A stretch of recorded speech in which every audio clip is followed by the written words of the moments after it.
বের করে দে, বের করে দে।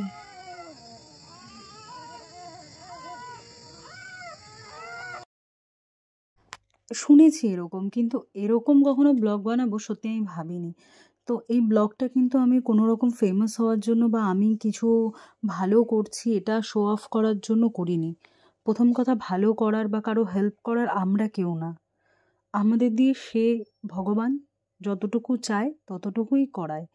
তো যাই হোক, বাপের বাড়ি থেকে ফিরছিলাম, হঠাৎ দেখলাম যে একটা মানে কীরকম কালো একটা কিছু নড়াচড়া করছে। তো বাড়িতে আবার বাইকটা রেখে আমি আর আমার হাজব্যান্ড আসলাম। ফিরে এসে দেখলাম কেউ, কোনো মানুষ বলবো না, অমানুষ, প্লাস্টিকে ভরে তারপর ব্যাগে ভরে এতগুলো কুকুরছানাকে ফেলে রেখে গেছে।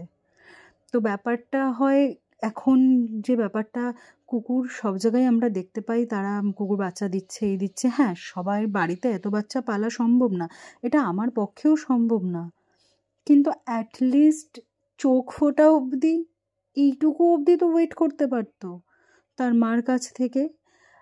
বাচ্চাগুলোর এখানে চোখ ফোটেনি, একদম ছোট বাচ্চা, সবে হয়তো 1 দিন কি 2 দিন তার বয়স।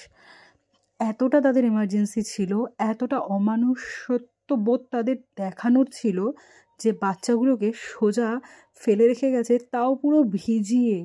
যখন প্লাস্টিক থেকে ওদের বের করা হয়েছে না, পুরো জল চুপচুপে ভিজে বাচ্চাগুলো প্রত্যেকটা, আর শীতে কুকড়াচ্ছে আর কাঁদছে।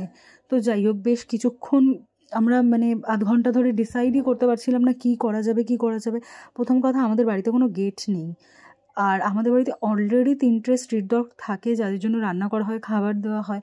আর ওরা একটু হিংস্র টাইপের, মানে ওরা একে অপরকে মাঝে মধ্যে সহ্য করতে পারে না, একজন আসলে আরেকজন মারপিট করে। তো এদেরকে আমি কোন ভরসায় আনবো বুঝে পাচ্ছিলাম না। আর তারপর পাপাইদা ছিল, পাপাইদা বললো তাহলে আমাদের বাড়ি গেটের মধ্যে ঢুকিয়ে রাখ। তারপর পেটি আনা হলো, সুমন, পাপাইদা, আমরা সবাই মিলে, আরও অনেকে ছিল, আস্তে আস্তে ওদেরকে পেটির মধ্যে নিয়ে রাখার ব্যবস্থা করা হলো। কিন্তু মানে যাই হোক, আমি জানি না কি হবে ওদের সাথে বা এরপর কি হবে। এত ছোট বাচ্চা যার চোখটা পর্যন্ত ফোটেনি, অ্যাটলিস্ট যদি চোখটা ফুটে যেত ও তো নিজে সারভাইভ করে যেত না, নিজের একটু একটু হাঁটতে পারতো, চোখ ফুটতো, তাহলে নিজের খাবার নিজে জোগাড় করতে পারতো, বা কেউ যদি ওকে আক্রমণ করতে আসে ও দৌড়ে বাঁচতে পারতো। ও কী করে করবে? ওকে যদি কেউ আক্রমণও করতে আসে ও তো বেঁচে থাকবে না। মানে কিছু কিছু মানুষ, তাদের মানুষ বলতেও ঘৃণা করে। তোমাদের সন্তানকে যদি এইভাবে তোমাদের থেকে কেড়ে নিয়ে যায় তখন কি করবে? আর ওর মাটার কি অবস্থা? এখানে টোটাল 9টা বাচ্চা ছিল, অলরেডি একটা বাচ্চা মারা গেছে।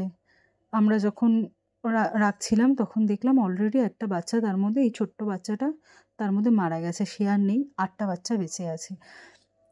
এখন অনেক রকম ইঞ্জেকশন পাওয়া যায় যাতে ডগদের বেবি না হয়। আপনারা যদি মনে করেন হ্যাঁ কুকুর রাখবো, কেন, বড় কুকুর আমার বাড়ি পাহারা দেবে, লোকজন, বাইরের লোকজন আসতে পারবে না, আমি তাদের রাখবো, কিন্তু হ্যাঁ বাচ্চা হলে আমি দূরে ফেলে দিয়ে আসবো জঙ্গলে, তাও আবার এত নির্মমভাবে। আর সত্যি এখন তো কত রকম ধরনের ইঞ্জেকশনও পাওয়া যায় যে ডগদের পুশ করে দিলে আর তাদের বেবি হয় না। আপনারা কষ্ট করে একবার সেটা করিয়ে দিন যদি আপনারা, কিন্তু অ্যাটলিস্ট এইভাবে বেবি হওয়ার পর এইভাবে কেড়ে নেবেন না তার মার কাছ থেকে। এটা খুবই বাজে, মানে এটার কোনো ভাষা নেই। সত্যি রাতে চোখের পাতাটা এক করতে পারিনি, ওদের ওখানে রেখে এসেছিলাম ঠিকই, কিন্তু সারা মাথায় সবসময় মানে ওদের একটা চিন্তা মাথার মধ্যে ঘুরছিল। হ্যাঁ, রাস্তায় যেতে আসতে এরকম, আমি কোনো মহান না, আমি সত্যিই কোনো মহান না, রাস্তায় যেতে আসতে এরকম প্রচুরবার আমার চোখে অনেক বেবি পড়ে, ছোটো ছোটো বেবি, আমি হয়তো তাদের এক প্যাকেট বিস্কুট দিয়ে আসি, কিন্তু আমি কি সবাইকে বাড়িতে নিয়ে আসি? না, পারি না, সম্ভব না আমাদের এত করা। কিন্তু অ্যাটলিস্ট আমি এটাই বলতে চাইছি যে চোখ ফোটা পর্যন্ত ওয়েট করতো, একটু হাঁটা পর্যন্ত, তারপর ছেড়ে আসতো, তাহলে ওরা নিশ্চয়ই ওদের ব্যবস্থা করে নিত। তো জানি না কী হবে বন্ধুরা, আমি জানি না কি করতে পারবো ওদের জন্য বা কী হবে, তবুও তোমাদের সাথে শেয়ার করলাম যে প্লিজ এরকম আশেপাশে যদি মানুষ দেখো না, আটকিও তাদের, অ্যাটলিস্ট মায়ের কাছে একটু বড় হওয়া পর্যন্ত যাতে থাকতে দেয়। এতটা অমানসিকার মানে আমি জানি না আমি কি বলবো, আমি সত্যিই জানি না, কিন্তু ব্যাপারটা খুবই খুবই কষ্টদায়ক আমার কাছে, আর লজ্জারও।